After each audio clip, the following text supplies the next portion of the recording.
ඉතින් සුබ දවසක්. ටිකක් බය හිතෙන පුදුම හිතෙන දෙයක් දැක්කා. මේ වීඩියෝ එකෙන් පෙන්වන්න හදන්නේ ඒක. මම ඉන්නේ මේ වෙලාවේ නුවර ගැටඹේ පන්සල ගාව. පේරාදෙණිය නුවර අතර තියෙන ගැටඹේ පන්සල ගාව. පාරෙන් එහා පැත්තේ ටිකක් බය හිතෙන දෙයක් තියෙනවා. පොඩ්ඩක් ඉන්න මම ඒක පෙන්වන්නම්. පාරෙන් එහා පැත්තට ගිහිල්ලා පහුගිය දවස්වල මේ හරිය සම්පූර්ණයෙන් ජලයෙන් යට වුණා ගම් වතුර හේතුවෙන්. එහා පැත්තට ගියාම පොඩි සලකුණක් තියෙනවා. ඔන්න බලා ගන්න මේ පරණ ගෙයක්. අතහැරලා දාපු ගෙයක්. මේකේ බිත්තියේ තියෙන ගම් වතුර මට්ටම වලට පේනවද මං ඊතලයකින් මෙතන පෙන්වන්න.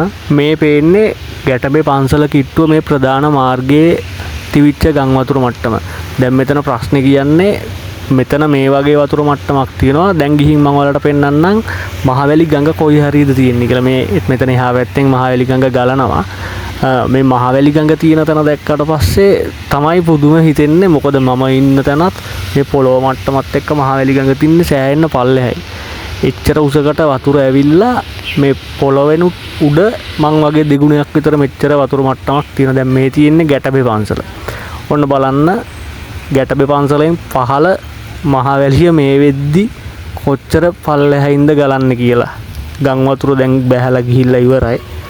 මේ පේන්නේ මහවැලි ගඟ. දැන් තාමත් බොර පාටට මහවැලි ගඟ ගලනවා.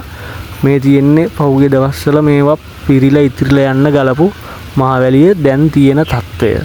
එතකොට මේ එහා පැත්තේ උරු වල පේනවා වතුර මට්ටම හිතා ගන්න පුළුවන්. ඔය ප්ලාස්ටික් කෑලි පොලිතින් කෑලි එහෙම ඇවිල්ලා පාවෙලා ඔය රැඳිලා තියෙන්නේ. එහා පැත්තේ උරු වල මේ මට්ටමට වතුර තිවිලා තියෙනවා. ඒතකොට දැන් මම මේ පන්සලේ උඩමළුවේ ඉඳගෙන කතා කරන්නේ.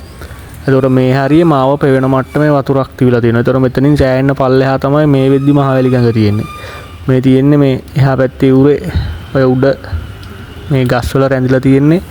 මේ මට්ටමට වතුර පාර ගිහිල්ලා තියෙනවා. එහා පැත්තේ ගෙදරක් එහෙම වෙන්නේ. ඉතින් මෙච්චර වතුරක් ගැටඹේ පන්සල කිට්ටුවෙන් ගිහින් තියෙනවා. ඉතින් අපි තව වීඩියෝ එකකින් හම්බෙමු. සුබ දවසක් හැමෝටම channel එක subscribe කරලා තියාගන්න.